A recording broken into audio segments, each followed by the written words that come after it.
Has this ever happened to you? No, don't lie. Maybe you're at a party. Have you ever been to a party? Or maybe you're having a conversation with someone that you've bumped into, which means met by chance on the street. Hello. And they don't stop talking. Now, I have friends like this, and sometimes I'm like, oh, do you know, I have an extra hour and a half. I would love to listen to them talk because they're fun, amazing, wonderful people. Then there's other people that when you talk to them, you wish you had not started the conversation because maybe they're super boring, or what they're talking about makes you angry, or whatever. Maybe they're just creepy. Maybe you're in a bar and someone is bothering you, trying to hit on you, trying to pick you up, and you just want them to go away. But maybe you're too polite to say anything. Well, here's where Ronnie's going to help you. How to get outa, and outa is how we say out of. So when I'm speaking naturally, I'm not going to say get out of. How to get out of, I would say how to get out of. And this is a new word, and you think, oh, Ronnie, you've spelled situations wrong. But actually, I haven't. It's shituations. So shituations are bad situations, because shit means like a bad thing, obviously.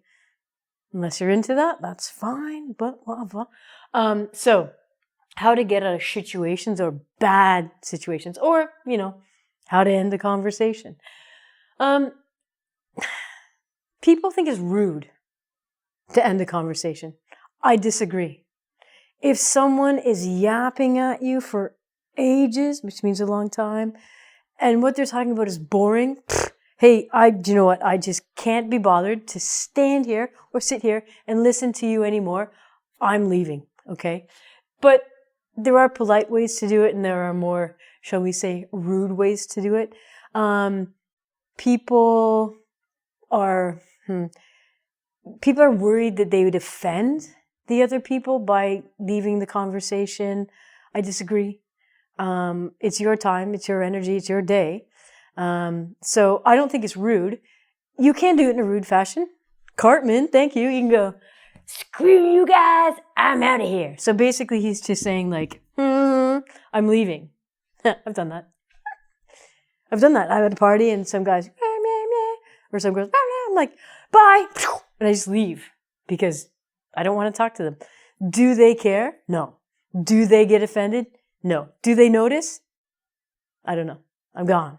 I just don't care. So please don't think that you have to stand or sit and listen to someone yabber on about something if you're not enjoying it.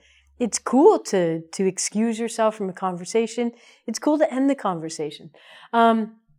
One really good technique is, you can use this on the phone, on the internet.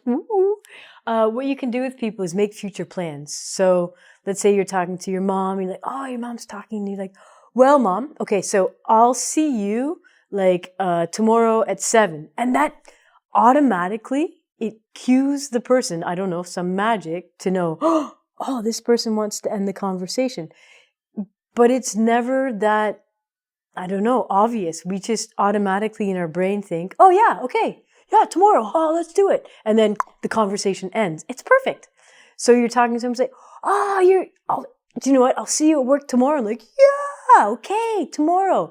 And then they forget about what they're talking about and you're out of there. It's like, meow, bye-bye. See you later.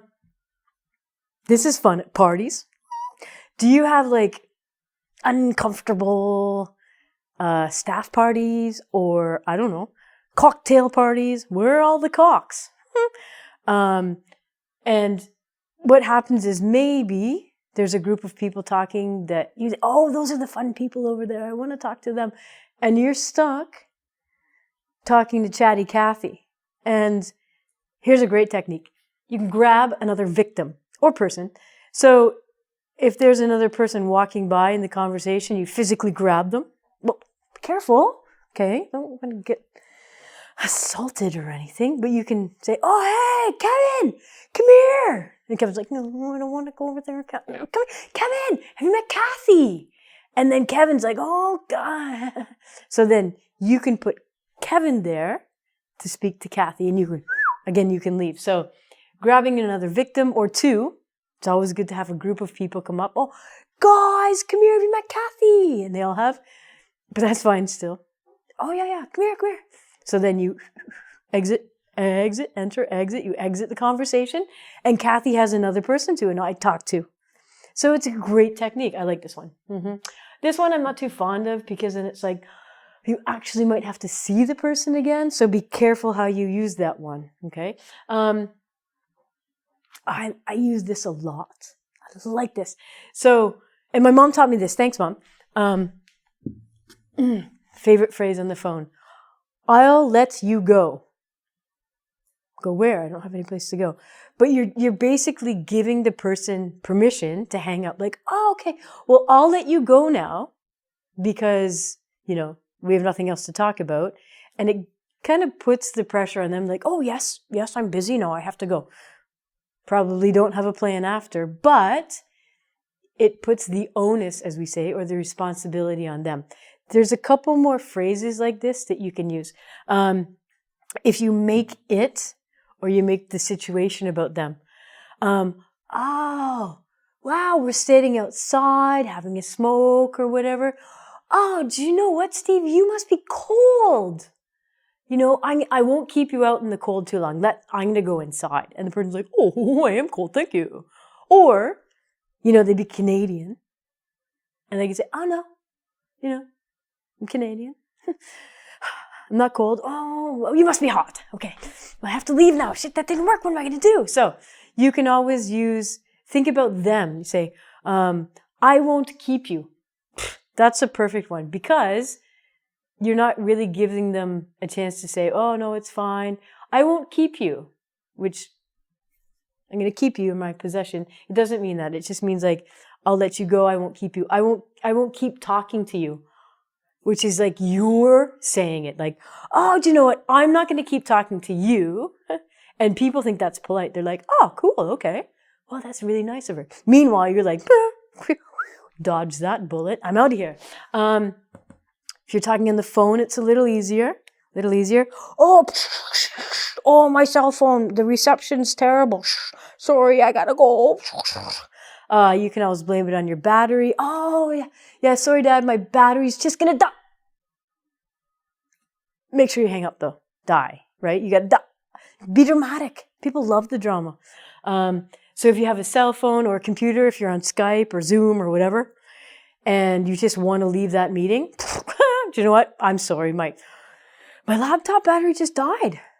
Yeah. And the next day, and you're just like, "I lost the plug." Seems. Yeah, that's fine. But yeah, any excuse like that, any electronic excuse like, "Oh, we lost connection," doesn't work. I do this one.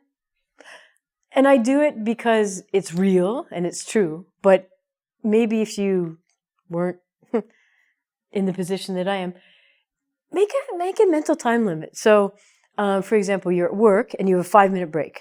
And you know that a person at your work is super talkative and they're going to talk to you on your 5-minute break. So you go, "Okay, well, 1 minute I can stand talking to that person. So, oh, do you know what? I have 1 minute till my break's over. What did you want to talk about?" And they go, "Oh, a minute to talk. Perfect." So you actually set a time limit. The way that my life is, my work is that I teach people online, www.englishwithronnie.com. And I have, how long is it? 15 minutes in between each lesson. So sometimes I have to go pee and I got to get a drink. And my friend will call and go, "Hey, Ronnie, what's up?" And I'm like, "No, I have 12 minutes. What's up?" And I know it's not rude. It's just life. But you could do that too. Say, "Oh, do you know what? I've got 10 minutes before my next meeting." And I say, "I got," which is grammatically wrong. Shh, don't tell my mom. We should say, "I've got," "I have got." I should say, I've got 10 minutes before my next meeting, and then I have to hang up. Sorry. But we just say, I've got. You can say both, but please be aware that this is grammatically incorrect, but that's how I speak. So this gives a person, 10 minutes, cool. And you can go over the 10 minutes if you want, but you've got a time limit. Ding, ding, ding. Set your alarm. Hey, Google, set my alarm. You can also do physical things. And this, you could do it on online as well. You could just instead of ending the conversation, just disappear. Just off screen, Where's Ronnie gone? I guess she doesn't want to talk. If you're sitting down at a party, you could stand up. Yeah.